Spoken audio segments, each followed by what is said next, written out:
At ito na nga, Diyos ko, fresh na fresh pa. Yes. Fresh from the bakery. Mainit-init. Correct. So, mag-hello na tayo. Hello and welcome back to Canal and Sesh. This is where we recap and react to anything drag-related or Drag Race Philippines-related. Correct. My name is Japheth at Japheth on the Go. And my name is Martin. You're... sabi ko sana you're, top charing. Pero you're... Keki from Makati at Martin Ruan. And we are your two broke gays. Maririnig din po kami sa Spotify, Apple Podcasts, or wherever you get your podcast, baby. Actually, hindi. Talaga? Oo, nalaman ko na. Bakit financial na tayo? Oo, canceled na. Tama. So, Spotify or Apple Podcast lang daw. Yes. And today, we are going to react sa pinaka-latest Untucked episode. Bakit Untucked ka? Kasi mainit-init doon. Pero papasadahan natin yung episode. Huwag kayong mag-alala. Hindi. Tsaka kasi nadao tayo.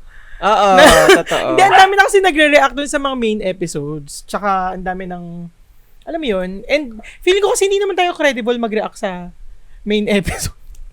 Huy, actually na may nag-iintay sa atin isa, si Enrique. Hoy, si Arvy din! Oo, diba? So, actually meron tayong recording nung second episode. Pero hindi natin alam kung ma-release natin dahil, hindi ko kasi, mali naman kasi yung mga ano. audio na to. Alam mo, imagine, tatlo na yung microphone namin. Correct. Kasi nga, yung previous episode, medyo nagkaroon tayo ng mga technical problems. Oo. Yes. So, anyway, yes. Punta na tayo. Talakayan na natin ito. Talakayan, oo. So, meron akong binabasa dito kung mapapansin nyo ang aking may teleprompter na tayo ngayon. Hindi teleprompter yan. Ano lang yan? Guide lang natin. Manual kasi, teleprompter. Pag nag-re-react tayo or nagre-recap tayo, para tayong tanga. Bakit naman? Ini-skip natin yung episodes. Ang nag-edit patuloy tayo. Ano Actually, tayo? Live queens.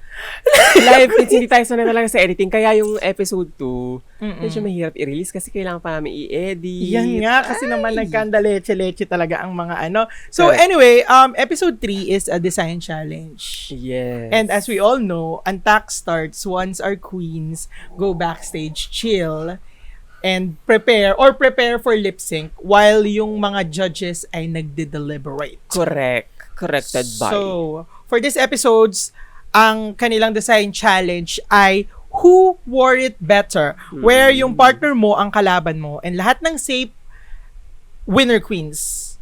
Yes, correct. At yung winner of all winner ay si Verushka Levels. Before kita tanungin kung what can you say about it, ang mga winners natin ay si Jade, si Hanabeshi, si Matilda, si Didi Holiday, and si Verushka Levels. Correct. What can you say about Verushka Level winning the Maxi Challenge? Maxi ba? Maxi, no? Maxi Challenge.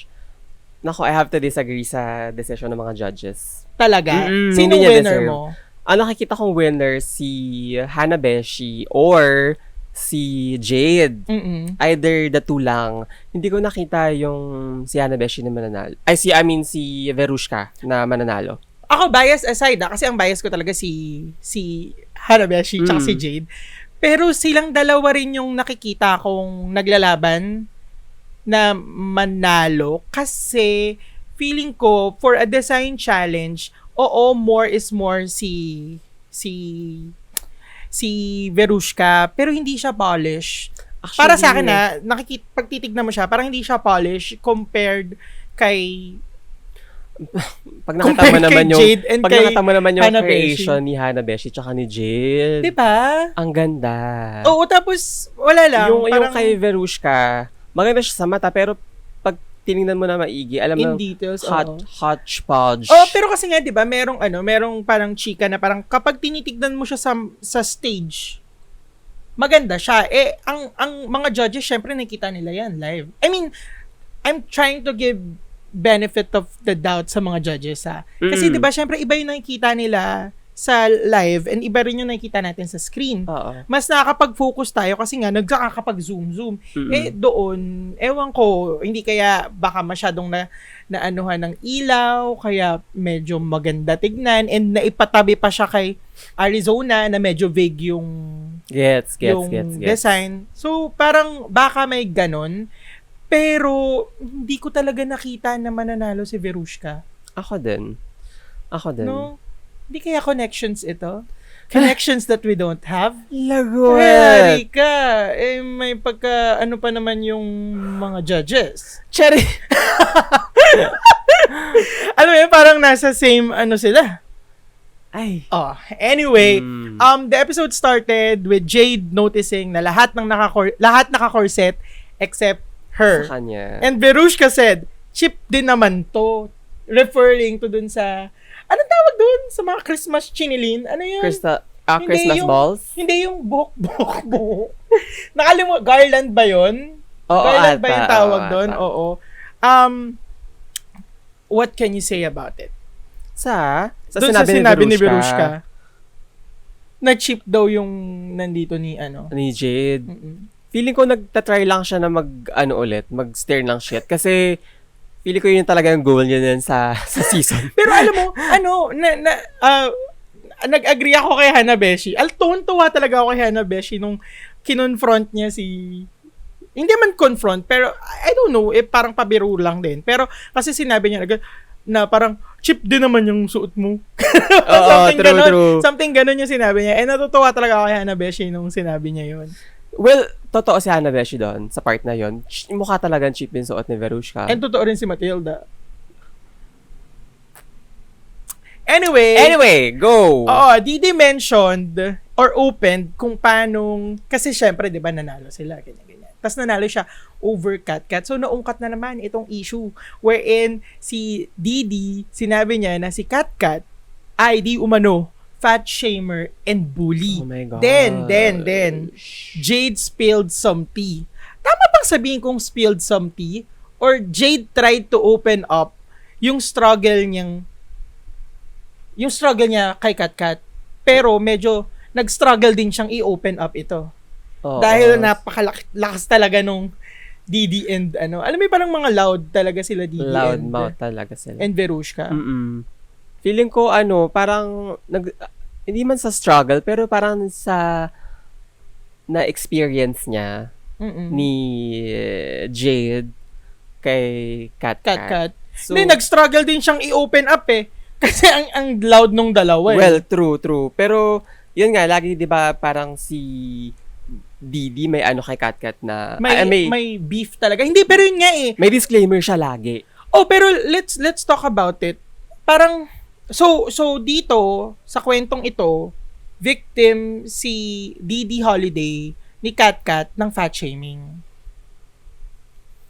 Correct. Na-open up niya na parang yung sa weight niya laging binibring up ni Katkat. Pero promise, iba talaga yung pakiramdam kapag halimbawang na-call out ka for being fat. I mean, ako as a fat girl, grabe yung demotivation. Oo, hindi mo kasi hindi siya instant na magki-click sa'yo. Parang magki-click lang siya when you're in a place na parang feel alone ka. Alam mo yun? Parang sa safe space ka ng sarili mo. Oo, nasa bubble ka. Alam gets. So, parang, eto, I understand where Didi is coming from.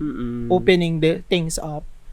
Although, it's a bit tiring kasi nga matagal na yung I don't know pero kasi, alam ko matagal na silang may away ni at saka na-open up nila Katkat. na yung away nila ay parang hindi pagkakasundo sa mga tagal na magkatrabaho, lagi sila nagbabangayan, sagutan, pataasan sila ng ego. More on ganun lang talaga yung away nila. Pero I applaud Didi Holiday for calling out yung oppressor niya.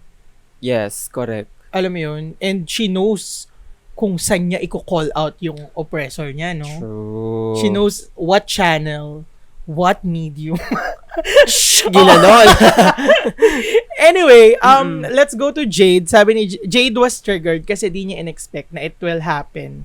I mean, yung kwento ni Jade na naranasan niya, na-triggered siya kasi di niya na-expect na it will happen sa isang safe space. Sa isang akala niya ay safe space. Yes. Ang question ko dito, are reality competition a safe space? Or is it a reflection of what safe spaces really looks like here in the Philippines. Ay, lagot. Wait nga.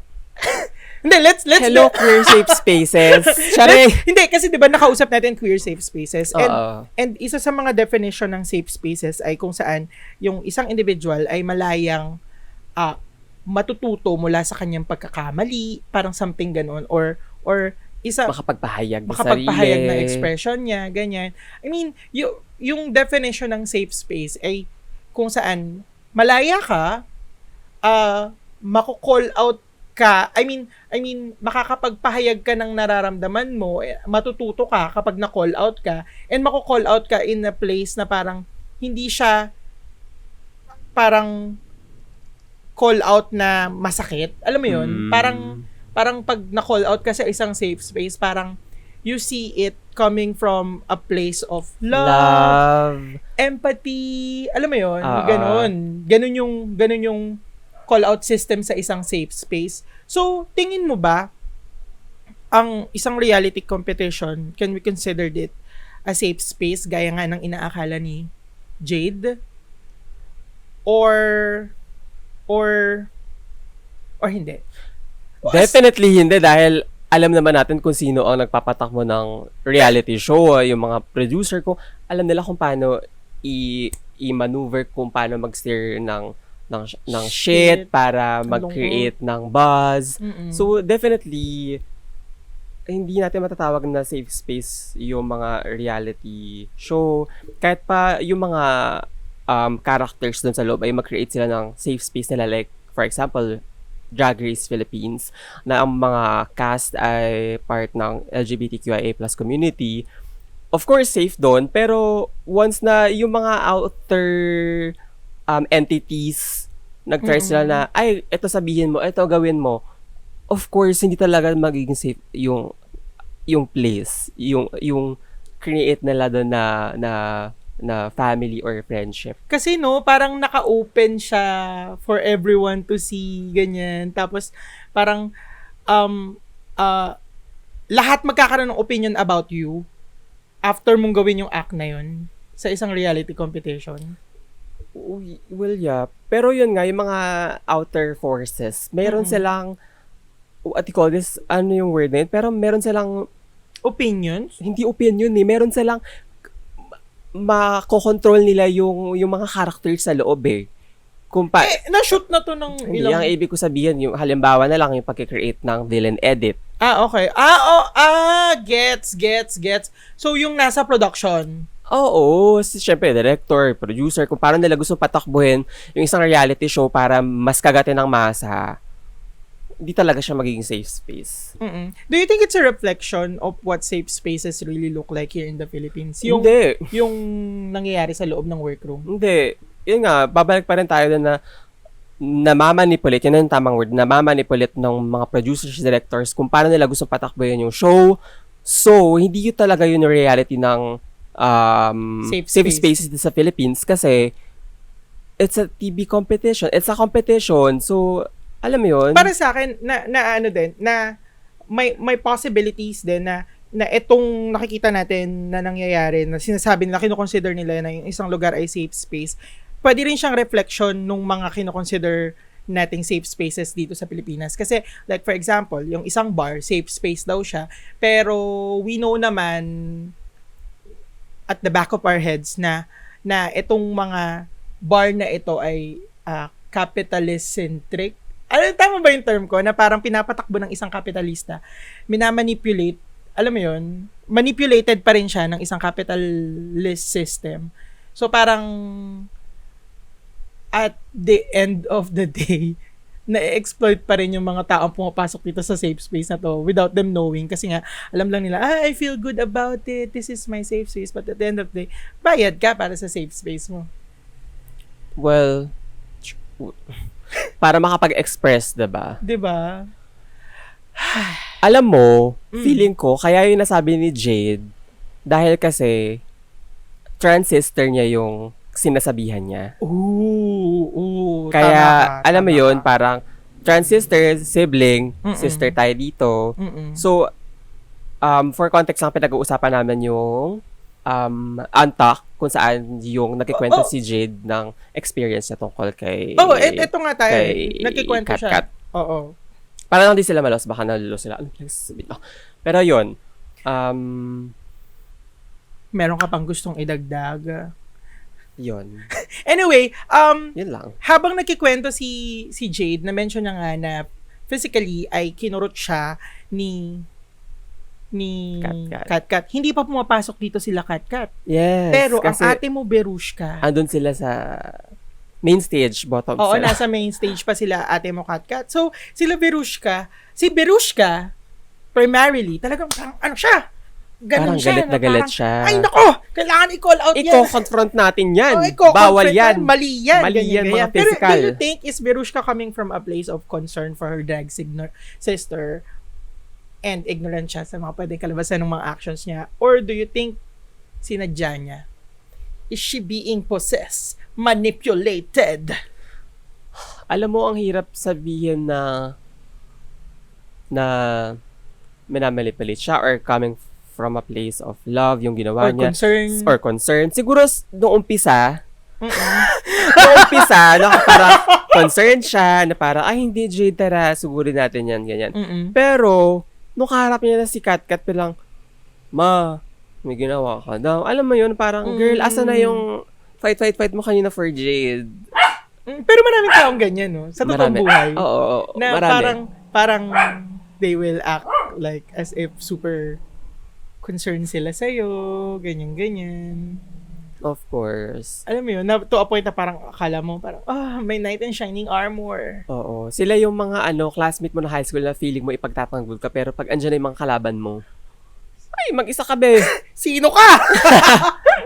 Tapos biglang pupunta pala dun sa kalaban. Ayan nga pala Uy, siya. pero may ganyan akong moment sa buhay ko. Tapos parang na-realize kong mali siya after na nung incident na parang, ay shit, ayan na. Nagkagulo na. I mean, alam mo yun, ma-realize mo talagang mali yung ginawa mo. Tapos na. Actually. No. So, totoo yung sa huli ang pagsisisi. Anyway, now bumalik na sa workroom ang mga queens na hindi nanalo sa challenge na Who Wore It Better. At ang unang napansin ni Bernie ay wala na ang pulutan. Alam mo, tawa kay mama. Eto, sino sa tingin mong umubos ang pulutan? Si Arizona. Ay, hindi! Sino ba? Bottom ba si Arizona? Oo, bottom pala siya si Arizona. Bottom team si Arizona. So, sino sa tingin mo sa mga... sa mga top lang, sa mga top.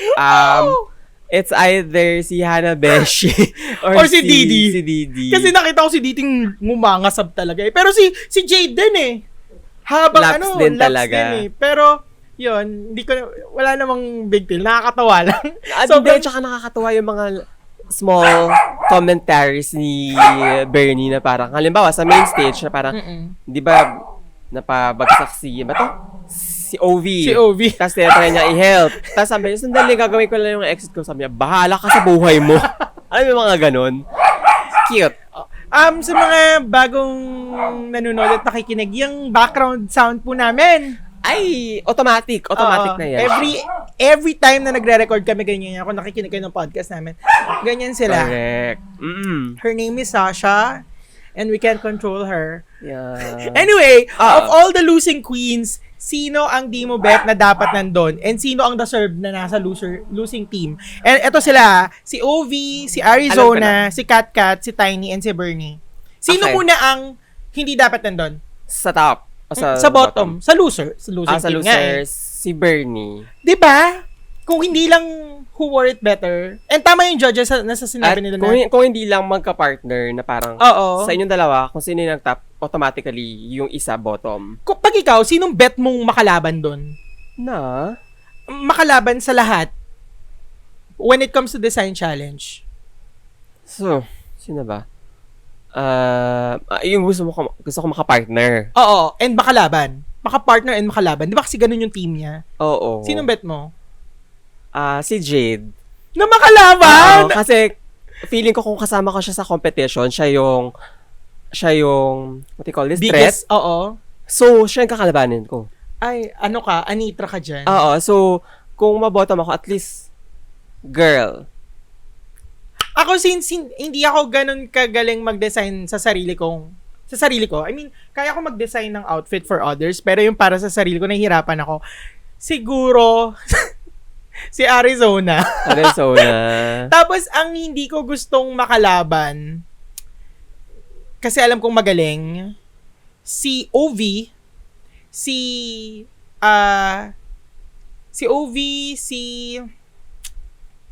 Bernie, si Jade, yan. Yung tatlo. Ako kasi, parang ano yun something na, halimbawa, matalo ka, at least nakalaban mo yung isa sa mga top. Kung manalo ka naman, you beat her. Alam mo yun? Anyway, after ng kumustahan nila, hindi sa kina-cut off. Okay lang. Pero, after ng kumustahan nila, Ovi Kant started breaking down. Ay, hindi, nag-breakdown kasi, oo. Kasi nga, ewan ko. Anong ewan mo, napanood mo? Hindi, feeling ko kasi nag-breakdown siya. Ikaw ba naman masabihan ng... Wait. Yun nga, before tayo mag-talk about sige. comment ni Tessa, Ovi Kant started to break down and then she walks out the room and umiyak. Ikaw, what would you do in that situation? Kapag halimbawa nakita mo si Ovi Kant na nag-breakdown ng ganon? Ano ba? Kasi, di ba may mga classmate tayong ganyan nung high school tayo at college. Mga nagbe-breakdown sila. Pero usually kasi nag-stay out ako sa mga drama. Oo. So, pero kasi yun, magkaka-sisters kayo eh. Kung sister talaga, parang ay be, tigilan mo yan. Mga ganun. Pero, lumaban ka. Ganun yung, pinunta mo dito lumaban. Di lumaban ka, be. So, feeling ko, of course, ko-comfort. Wala naman, alangan ng awayin ko siya. Alam mo yun? And valid din naman mararamdaman niya. Sobrang valid yung maramdaman niya. Kasi ito na nga, pupunta na tayo. Kasi dahil dun sa, ewan ko ba, hindi ko mag-gets. Yung comment ni Tessa, feeling ko nag-aggravate dun sa situation more. Oo. Kasi, feeling ko yun naman talaga nag-aggravate. Yun talaga ang point kaya siya nag-breakdown. Well, feeling ko, aside from the fact na natalo siya, na-bottom siya for a design challenge, knowing kung gaano ka galing. Pero kasi diba ganyan sa Drag Race? So parang, minsan kung saan kang magaling, kung saan tingin mong magaling ka, dun ka nagpa-flop. Kasi, nape-pressure ka. Actually. Kasi race siya eh. Imagine gagawin mo lang yan isang araw. True. Diba? So, pero, hindi ko pa rin matanggap yung sinabi ni Tessa.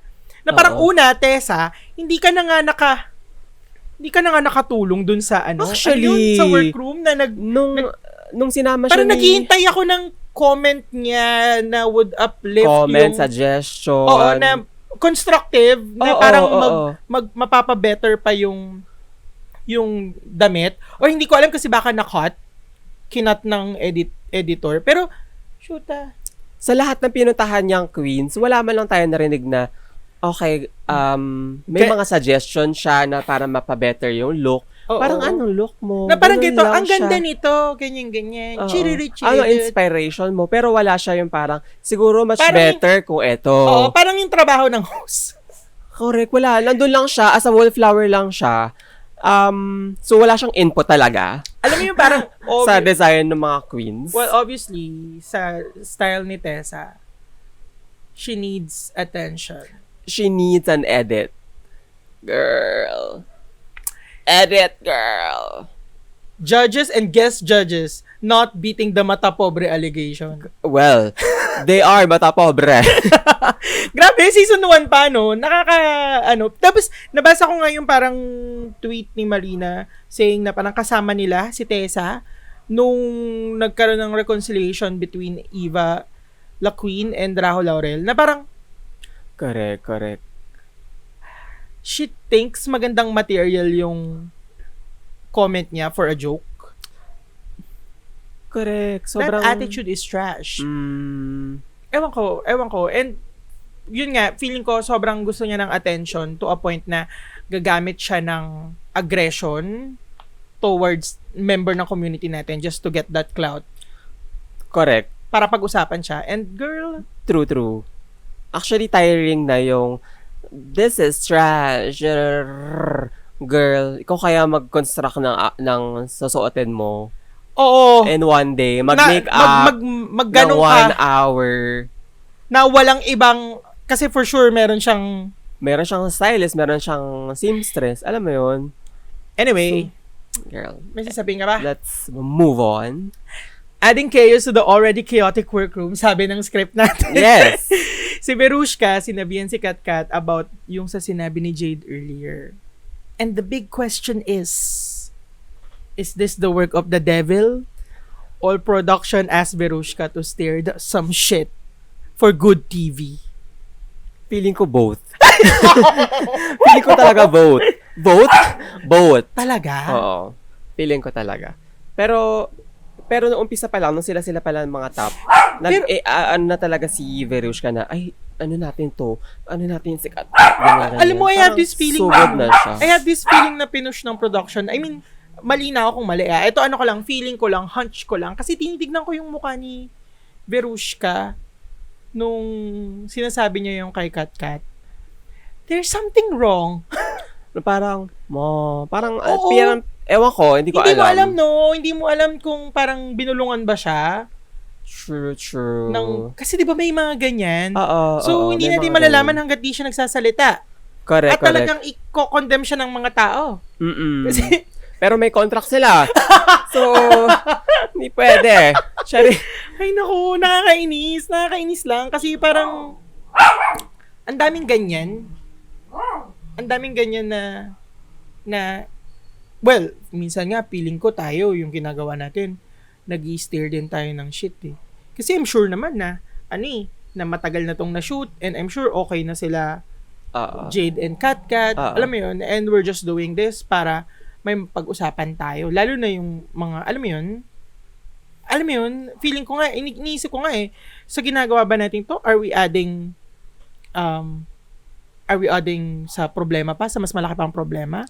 The thing is, hindi tayo nag-speak over dun sa may experience na sa situation. Pinag-uusapan natin yung nangyari sa pinapanood nga natin dahil it's about us, it's about the community, and importante na pag-usapan siya kasi nga kailangan natin ng what you call this, na siguro clarity, halimbawa kung mangyari siya sa atin or nung 2 cents natin, hindi sa panggagatong or mag-add pa ng fire dun sa already na nasunog na. Kasi definitely, hindi ganun yung character natin eh.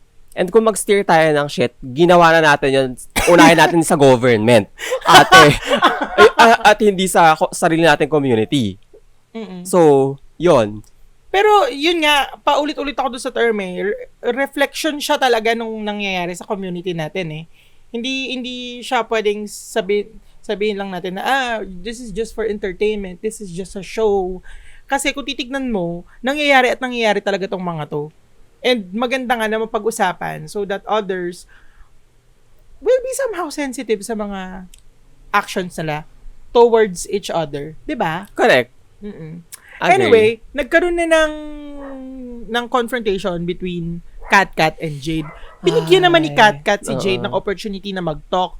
It's just that naging aggressive si Katkat instead of apologizing and clearing things out. What can you say about that?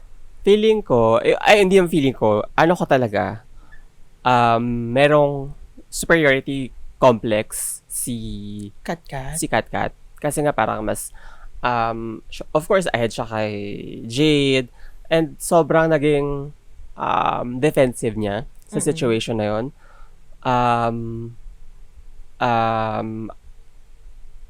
Ano ba? Yun, defensive at saka naging may superiority complex. Ano ba yung word na sabihin ko? Nakalimutan ko, pero imbes na maging parang iipot si Jade sa isang corner, kausapan siya kung anong ginawa niya, kung na-offend man si Jade, nasaktan, may na-trigger, mag-sorry siya, and then i-clear yung mga bagay-bagay. Pero, alam mo, napangunahan siya ng, ng ego niya na dapat, hindi siya what they call this? Maging aggressive? Hindi, wala siya na ego niya na, shit, nakalimutan ko yung word or yung train of thoughts ko. Pero, naunahan siya nung pagiging niyang, 10 agad siya, as in. Pero, let's talk about their generation gap. Ang layo. Kasi, Malayo ang talaga. layo na parang, ay, shit. Ang layo ng generation gap nila. So, parang, at some point, alam mong victim si Jade. Magsaside ka sa kanya. Kasi, siya yung naka-experience. And, kung titignan mo yung situation, siya yung may hirapan ipagtanggol yung sarili niya kasi nga hindi siya yung confrontational kagaya ni Katkat.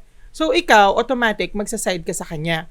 But, you will also think, naintindihan ko, hindi valid yung ginawa ni Katkat na maging aggressive towards Jade. Kasi, siya yung mature dito. Siya yung dapat nakakaintindi nung sitwasyon. And siya yung dapat na parang, alam mo yung parang motherly na kakausapin si Jade in a cool manner. Pero hindi siya naging ganun. And magigets mo rin yung pagiging defensive niya in some ways kasi she's coming from a place na, alam mo yun, she's coming from a place na kailangan niya ipagtanggol yung sarili niya. Walang iba magtatanggol sa kanya kundi sarili niya. Mm-mm. So magiging siyang 10 agad. Kasi kung sino ang mas malakas ang boses, siya ang panalo. Correct. Kung sino yung mas aggressive, talagang siya yung mapapakinggan. So, parang may backstory yung parehas na may layers. Oo, side na parang pag ikaw audience, parang sabi mo, kanino ako magsaside? Parang ganun. Mm-mm. Pero iniisip ko at lagi naman natin ito sinasabi na parang dun lagi tayo magsaside sa alam nating hindi kayang ipagtanggol yung sarili niya. Alam mo yun? Mm-mm. Pero ikaw, will you be impartial in that kind of situation kung halimbawa nandun ka? Impartial? Or magtitake ka ng side? Siguro, sa umpisa kasi gusto ko muna marinig kung ano mga nangyayari. Ay, pupunta tayo dyan later. Ganyan-ganyan lang ako. Pero, alam mo yun, of course, dun ako sa na feel niya na argabyado siya, hindi makapag express ng sarili or hindi siya conversational. Kasi, parehas kami ni Jade, hindi ako conversational kasi may mga experiences. And confrontational. Confrontational. Oo. Confrontational pala. Na mas gusto ko ng mas payapa na same level tayo mag-usap kaysa yung hiyawan na parang May experience na ako ganun sa family member ko na shinut off ko lang siya na parang kausapin mo lang ako kapag kalmado ka na. Alam mo yun? Kasi wala tayong mariresolve kung lahat tayo 10 or 100. So you mean kailangan daanin natin na diplomatic way. Pero ako personally, iba-ibang issue kasi, no? Iba-ibang issue. Iba-ibang layer. Iba-ibang issue, iba-ibang way ng pag-resolve. Correct. Oo. May mga issues na pwede nating daanin sa diplomatikong paraan, kagaya nito. Oo. And may mga issues na hindi, kailangan nating mag-rallies sa kalsada. Oo naman. Dahil hindi na to mariresolve ng basta, gutom na to. Gutom na may pinapatay ng may pinapatay pang miyembro. ng community natin. May mga ganun. Hindi na enough yung diplomatic kasi it has been 2 decades. Anyway, balik tayo dito. Tayo dito sa ano. Yung kay Jade. Kasi ganun din ako, hindi ako confrontational. Tapos, may naalala ko, may ganyan din akong instance na may pumasok ko sa isang store. Na-post ko yan Pumasok ko sa isang makeup store. Tapos, parang dugit-dugit ako lang. Tapos, hindi pa ako mahaba yung hair. Ganyan, maiksi hair ko. Tapos, nagtitingin-tingin ako, tapos high-end yung store na yan na mahal. Tapos, ano ko yan? Oo. Tapos, yung mga employees doon, hindi ko alam kung, hindi kasi ako nakatalikod kasi ako, tapos nagtitingin-tingin ako ng mga shade. Tapos, para narinig ko nagtatawanan sila or kasi nagsaswatch-watch ako ng mga foundation, ganyan-ganyan. Tapos, parang di nga nila ako in-entertain Tapos lumabas ako ng store after ilang minutes. Siguro Kasi mga mukha ka 10, daw 15. mahirap. Oo, tsaka, Hindi natin alam tsaka kung anong- ewan ko, siguro nila. natatawa sila na guy yung itsura ko, tapos ewan ko, hindi ko alam. Basta, anyway, pero pagka uwi ko sa bahay, na-feel ko na parang ako ba yung pinagtatawanan nila? May ganun, may something na marirealize mo siya na after a while, parang ang sakit. Alam mo yun, na parang hindi ko alam kung ako lang ba na baka may pinagtatawanan silang iba, pero pagka uwi ko sa bahay nung ako na lang mag-isa, sabi ko, ay shit, ako yung pinagtatawanan nila.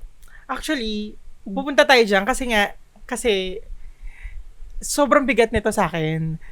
Nung tumayo si Tiny, tapos bigla siyang nagsalita na parang sinabi niya kay Jay na dapat siguro in-address mo siya nung time na ginawa niya yun.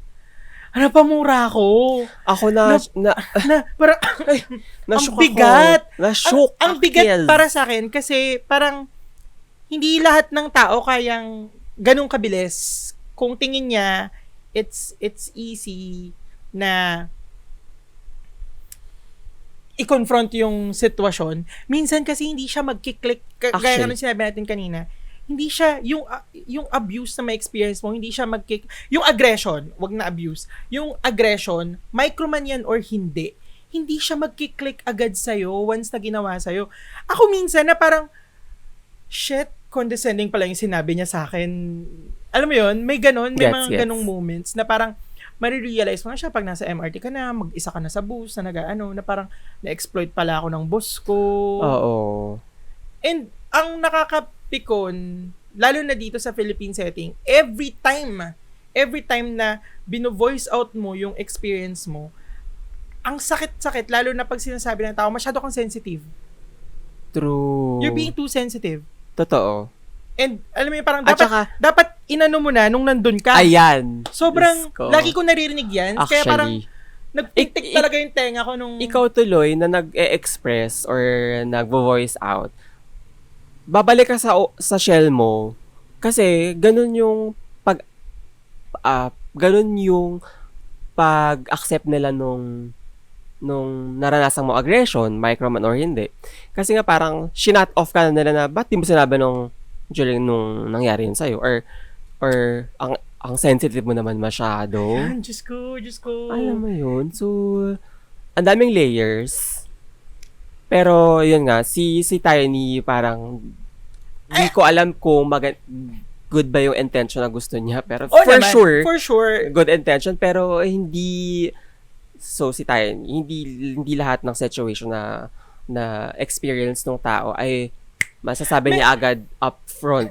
I get where Tiny is coming from kasi I remember nung nasa theater ako, parang Nogi, wag mong kainin yung lupa. Sorry, yung aso namin kinakain yung lupa. No. Ay, May ano kasi, may ano ba nangyayari? Ayan. Saglit lang po, patalastas lang tayo, oo. Sana hindi mawala yung train of thoughts ko.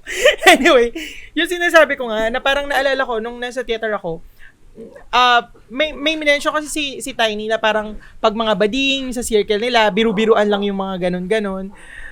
Alam mo yung parang na-experience ko na ganyan na minsan akala natin biru-biru lang, pero kasi nakasanayan na nating ginagawang katatawanan or ginagawang biru. Even yung pagtatanong na, suso na yan. True. Oo. May suso ka na. Totoo. Tinanggal na yung ano mo. Ganyan. At some point parang, ikaw ba tinanong kita kung may ganun ka sa utak ang mo. cringe niya na parang, pwede, business ko to. Oo, parang tatawa ka sa umpisa, tatawa ka sa simula, kasi nga, alam mong nakasanayan na yan sa circle nyo. Pero, hindi porket nakasanayan na kasi is mawawala na yung sensitivity natin sa nararamdaman ng isa't isa. Parang, okay lang naman na magkamali okay lang naman na and okay lang din mag-apologize. Kaso, minsan, yun nga, depende kasi sa generation, and depende sa openness ng taong kausap mo. Alam mo yun, na parang kapag nangyari yung mga ganyang bagay, depende sa generation nung taong yun or yung sa struggle niya, minsan nagiging aggressive sila. And eto na pag-usapan na natin sa podcast na parang kung ganun, sinong mag-a-adjust? Yung nakakaalam or yung biktima? Oo nga. Tapos Diba diba, sabi ko, alam na ako mag-adjust. Alam mo yun? Oo. Pero, at the end of the day, napapansin ko na parang laging yung hindi ko kasi masabing parehas kasi silang victim nung kanya-kanya nilang struggles. So, hindi ko masabi na parang yung biktima pa rin yung nag-ano. Pero kasi, victim sila parehas. Parang, ang hirap. Ang hirap. Pero ako nga, magsaside ako dun sa, in that situation, hindi niya kayang ipagtanggol yung sarili niya. True. Hindi para pagtulungan si Katkat, kundi para mag-set ng, what they call this? Mediation. Middle ground. At mag-usap na mahinahon, matiwasay. Kasi, si Katkat, kaya of course aggressive siya kasi laging ganun yung tingin sa kanya ng mga tao na-mention niya naman yun diba? Oo, yung reason behind being aggressive. Oo. Si Jade, yung na-trigger siya nung ginawa sa kanya before nung grade 10 pa siya dahil sa actions ni Katkat. So, transistors natin tong mga to. So, dapat hindi sila naglalaban-laban ng ganito. Kasi, ang dapat kalaban natin yung mga patriarchal na lalaki na patuloy na ang tingin sa mga trans woman ay material or sex object na after nilang labasan ay papatayin nila. Ay, yan, nako, bigat yan. 'Di ba? So, yun yung dapat nating pagtuunan ng pansin, hindi yung tayo mismo yung sa community yung naghihilaan pababa. Okay. At sige, may sasabihin ka pa. At of course, kailangan natin, after kasi talak-talak na Berushka, umalis siya, te. Kasi kung concerned ka talaga kay Jade, ikaw ang mag-mediate. Kasi siya yung nag-open Oo, bigla ka nang umalis, te. So, anong goal mo? wait. Before tayo pumunta dyan, let's talk about first dun sa ginawa ni Didi. Kasi after nung confrontation, umalis si Jade and kasama niya nga si Didi Holiday. Anong masasabi mo dun sa approach ni Didi sa pag-comfort kay Jade? Some people calls it manipulative. Talaga? Oo, kasi parang tingin nila Didi is making an ally of Jade. Alam mo, hindi ko yan nakita. Same, kasi parang pakiramdam ko nag-share sila ng sarili lang struggle na na-experience from Katkat. True.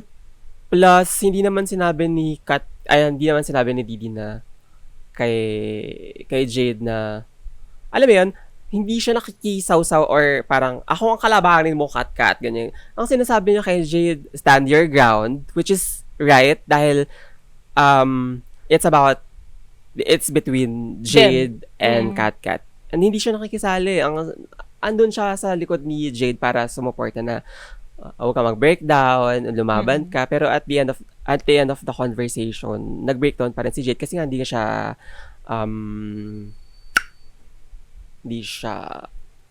hindi niya kaya yung confrontation, yung ganyan. True.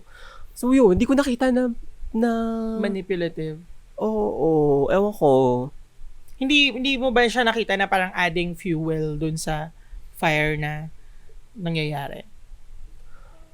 Hindi ko alam. Kasi ako nakikita ko na parang they share the same struggle So parang to call her manipulative, ibang point of view. Correct. Ibang feeling ko parang pati ako napapa-question sa first views ko nung pinanood sa parang unang thought ko nung napanood ko yung feeling ko yung pagsasabi kay Didi na manipulative towards sa nangyayari, it's a reach. Sobrang reach. Kasi what do you mean? Parang nagtatry na lang sila na gumawa ng issue parang halimbawa ito yung issue, anakan pa natin yung issue na parang si Didi naman yung ngayon. Parang hindi na tayo maglolosa tayo sa translation dahil nag-create na ng maraming clone dun sa, tapos nagkaroon na ng multiverse pa itong nakakaloka. Natalo ng Marvel at DC niyan. Ayan na nga. Mag-focus tayo dun sa kasi hindi naman yun first of all, issue ni BB. Alam mo yun? And kung manipulate... Pero it all started there. Nung inopen ni Dida yung issue niya with Cat and then Jade opens up yung sa issue niya naman kay Cat. Oo. Tapos ngayon, nakita na natin. Tapos, alam mo yun?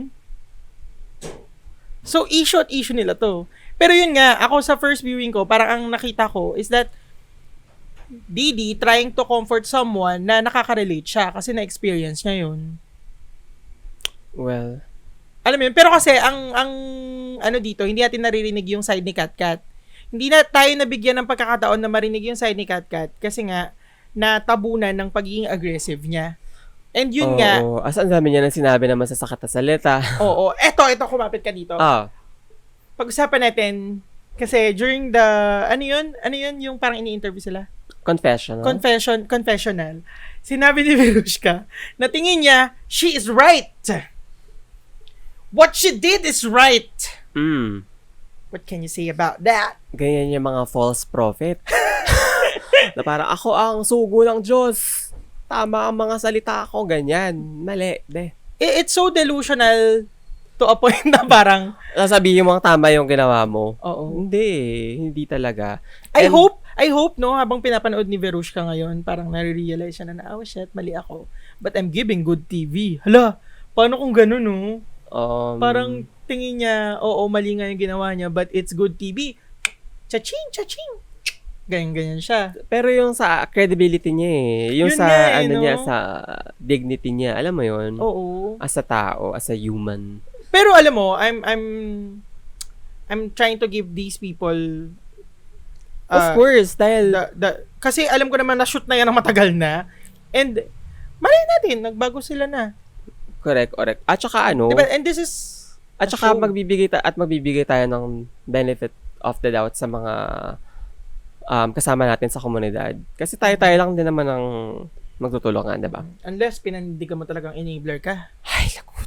Ako, nanggigigil ka dyan. Enabler ng mga mamamatay tao at mga dapat natin sinasabing pangalan. Oo. Anyway, ikaw, eto, sabi dito sa script ko, paano mo i-handle ang situation? Will you mediate?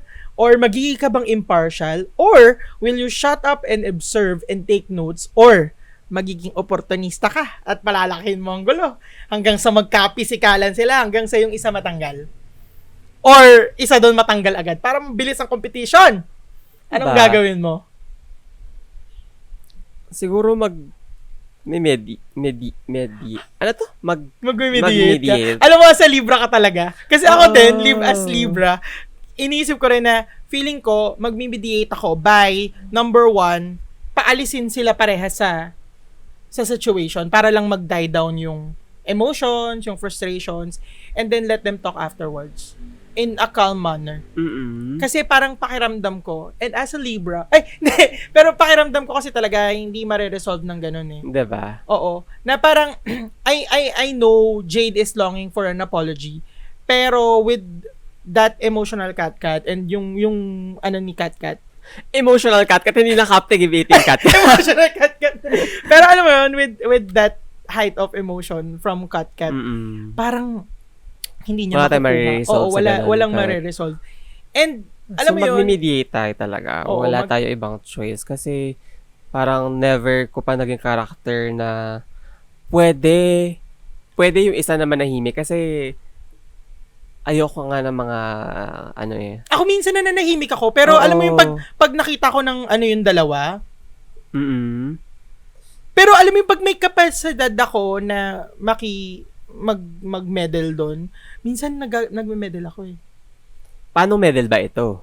Humaharang ka ba? Or... kanina sinabi mo ganito eh. Joke lang. Ay, pwede kapag ikaw ay nainom mo lahat ng ng alak. Absolute vodka. So, may mga layers talaga. Diba? Halimbawa, lasing ka pala. Yun nga. Diba? May possibility. Totoo. Pero yeah. Ang first, siguro, mag-mediate. Oo.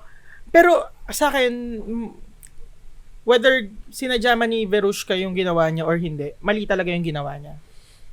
mali. Yeah, kasi yun nga, sabi ko kanina, nag-speak overs Sa kwento ni Jade. Oo, sa experience ni Jade. And si Jade dapat mag-open up nun kay Kat, hindi siya. Eto, since, ayan na nga, nangyari na ang nangyari, as viewers, paano ba dapat natin ina-approach yung pag-consume ng mga ganitong representations na nakikita natin sa media? Kasi, alam naman natin na yung media has the power to parang shape yung perception. Manipulate. Oo, Ay, di ba? love it. Parang, paano natin na-approach to? As a member of the community. Kasi it's easy to get entertained with this kind of stuff. It's easy na mag-post online sa galit mo. Ganyan. Inis ka eh. And it's normal. Exactly. Diba? It's normal since ganyan. Pero, Yun nga, ako, pero kasi 'di ba parang at the end of the day we responsibility natin din as viewers na parang mag-create ng isang inclusive society na alam mo yun, parang ganon. So parang feeling ko bukod sa producers ng show, tayo rin as viewers may responsibility din tayo when consuming these kinds of representations na nakikita natin. true. And yun nga, feeling ko kailangan hindi na tayo mag-add ng Hindi na tayo gumatong. ng fire dun sa nangyari. Kasi, like, si Kat na... Ito ba eh? Ito bang ginagawa yun. natin? Hindi ba to pag-add ng fuel? Nasabi ko na kanina. Oo.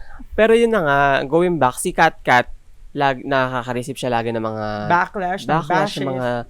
Ewan ko kung may mga threats ba, ganyan. Oh, yung nakakatakot umabot sa ganun, yung parang kay diba? Fifi O'Hara. Diba? Shit, So, nakakatakot yung ganun. Feeling ko, hindi na dapat tayo gumatong. Plus, sige, go. Hindi, kasi sinulat ko dito na parang dapat alamin natin na totoong mga tao to, hindi to mga characters na forever silang ganyan. Oo, na parang meron silang ups, high and lows. Oo, may mga emotional sila. Correct. And alam mo yun, may kanya-kanya silang struggles. True. Ay, may mga layers. Oo. So, yeah. Alam mo, call them out, pero alam mo dapat na meron silang opportunity na mag-change. Call them out to a point na parang bibigyan mo rin sila ng opportunity na itama yung mga maling nagawa nila. Now that they have their own platform, ang laki ng platform na ibinigay sa kanila ng Drag Race, alam mo yun, parang, okay, call them out, pero correct. huwag mo kalimutan na may opportunity yan mag-change. And ikaw rin, dapat sa sarili mo, alamin mo rin dapat yung struggles mo. Totoo. And hindi lang to about tea. True. Mga spill some tea. Hindi, kasi lalong-lalo na vulnerable yung trans community. So, hindi lang to something na issue na dapat natin tinitake lightly na parang, oh my God, tinouch ni Kat yung dead energy na parang, exactly. Or parang, Mama Kat, huwag mo kasi hawakan yung suso ni We'll get there. Hindi siya laughing matter dahil yung mga trans sisters natin, siblings natin rather, may mga may mga boundaries dapat na nire-respect. Sobrang importante rin na parang i-educate natin yung sarili natin, no? Para mas maging sensitive tayo when dealing with different people, with different personalities. Alam mo yun? And look at the bigger picture. Sino ba talaga yung real enemy? Ay, lagot naging Katniss Everdeen. Diba? Laro. Sino ba mga dito? Production ba o mga judges? Ay, hala, lagot. At saka anong affiliation ng mga judges sa mga... Hoy, alam mo, ito mainit-init pa. Actually hindi, mga more than ilang hours ago na. Si Jiggly, nag-post sa page niya saying na this idiot fans can question me sitting on the judges panel but don't understand the fashion references on the show are comical. Just say you're poor and only understand SM and Old Navy Target clothing references. Hampas lupa mentality. Hindi ko magets. Basta Ano ba yun? Ba't siya gumaganyan? Kasi nga kini-question yung pagiging judge niya sa isang design challenge. Okay. Pero mas natawa pa rin ako na ni-reference ni Arizona Brandy yung suot niya na katulad ni Jade. ayun ang tea. Ayun talaga ang tea. Pero alam mo yun, tumawa lang si Jiggly. Pero malay mo, magkiklik na yan later kay Jiggly. Kasi syempre, traumatic experience na Oo, rin. na-bottom siya ng mga panahon na yun. Diba? Yan ang problema kung sensitivity natin. Magbabalik na naman Kakausap tayo lang dun sa natin. umpisa. Oo. Pero, nakakaloka. For a judge, parang, hindi talaga nila binibit yung allegation sa mata pobre sila. Well, Ano na to? Usapang class na to. Hindi na to usapan ng pagkakaroon ng struggles niya nung nandun pa siya. Alam mo yun?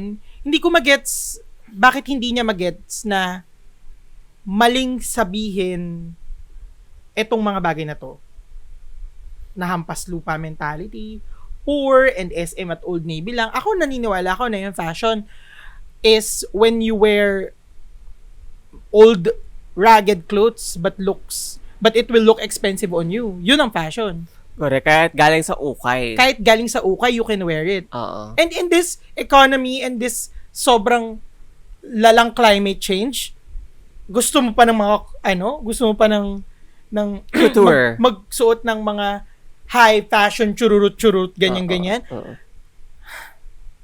It's so Feeling ko, out of touch. Well, true. Tsaka, ang dami naglo-look up kay Jiggly. Even us, di ba?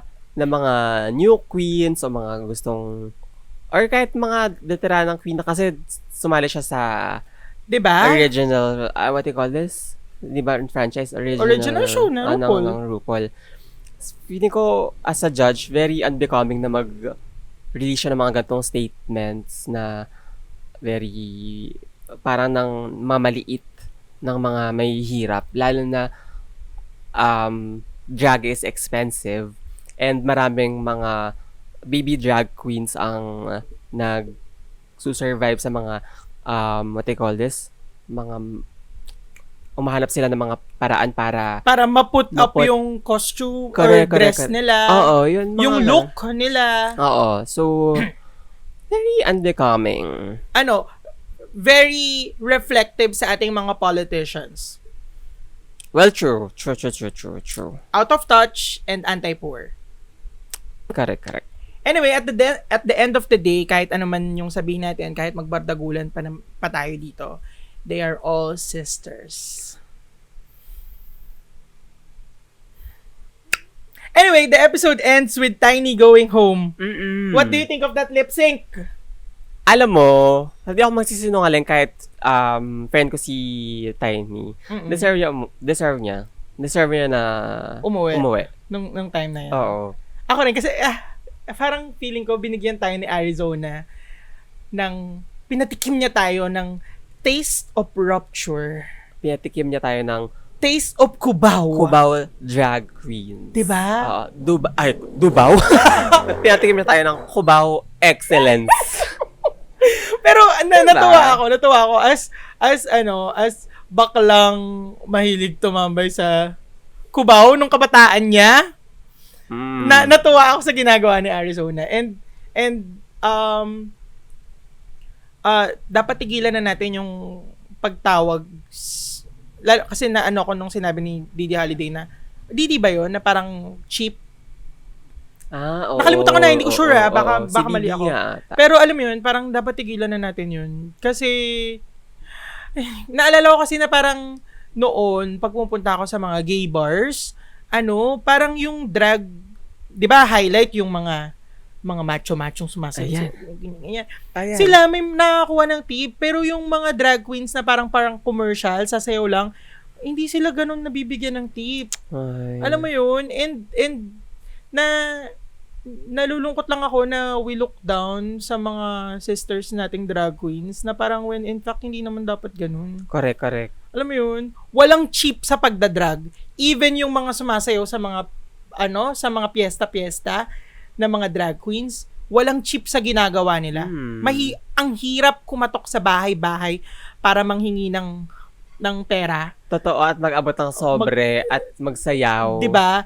It take guts para gawin 'yun. So parang to look down on different kinds of queens, girl, no. True, Anyway, sa akin okay na sana yung ending nung nawala na si Tiny, ganyan. Oo. Pero alam mo yun, ito na yung sinabi mo kanina, na parang sobrang off sa akin nung ginawa niya na parang, sinabi niya na, or she made a joke, or, kasi tumatawa siya so parang alam mo yun, na parang sasabi niya, ma, alis na ako, wag mo na kasing kukurutin yung suso ni Jade. Oo. It doesn't feel right, na parang, Habang fresh pa lang yung I mean, hindi ko sure sa kanila kasi friends sila, close sila, ganyan-ganyan. Pero, I'm sure Tiny knows na mali yung ginawa niya. Pero for the production to include it, parang, or you baka, should know better. or baka naman, tingin ni Tiny, parang tinitake niya, or what do you call this? Parang gusto niya i-take yung situation lightly. Microaggression yun Sorry, napasigaw ako. Hindi ko alam, pero yun na nga. Ako, microaggression yun. Hindi siya laughing matter talaga. So, Yeah. lalo na body yadi-yadis ng ating mga trans sisters. So, Right! mahal nun. Kaya nga. Anyway, that's it for our Kanalan session for Yes. today. No cuts. No cuts. No Oo. edits. Dire-diretso na to kasi nakakapagod. Correct. Oo. Ganito so, na ang setup natin. Ganito na tayo. Ganito na tayo. Oo. Kung magkamali. True. Call out nyo kami and open naman kami sa ganyan. Speaking of drag, patuloy pa rin na hindi natatapos ang pagpepersona non grata Oh my God. sa ating famous drag queen na si Pura Luca Vega. True. I don't know, yung mga cloud chasers dyan na nakikiangkas, lalo na yung mga nasa posisyon at nasa gobyerno, magtrabaho kayo. Nakakahiya. As in, parang ang daming problema ng bansa. Yun ang inaatupag. Yun ang At inaatupag saka niya. asa yung energy na yan dun sa FBI. FBI? FBI siya na wanted. Na Oo. si... Siya. Yon, yung religious figure, Chururut. Yeah, and nasan yung energy na yan nung yung previous na nakaupo, minumura-mura yung pinagtatanggol niya. Nasaan? Anyway, that's it for our Kanalan session. If you want to hear more about Two Broke Gays, please do follow us on Spotify, Apple Podcasts. Yes. We also have our... Meron kaming social media house. Meron kaming TikTok, meron kaming Instagram, Facebook page, and Facebook group, and Twitter. Hindi na siya Twitter. X. Elon Please, Musk. meron din tayo YouTube account actually. So, mag-subscribe, Eh, follow, dito nga lang nila like. mapapanood sa YouTube account ng video na to. Correct. Kasi oo. hindi to available sa Spotify. Mag-subscribe, like, and follow nyo kami sa mga social media accounts. It's all under the name of Two Broke As Gays. Or kung di siya nag-appear, Two Broke Gays. Or lagyan nyo ng hashtag. Correct. Tapos, mag-comment rin kayo para masaya. And let's keep the conversation going. Yes. And that's it for today. Maraming salamat sa panunood at pakikinig. Hanggang sa susunod. Paalam. Bye. 7 days a week. Chururutut. Ano ko na naman si Jungkook. Si My Jungkook God. kasi. Diyos ko, Anyway, bakit? salamat. Paalam. Bye.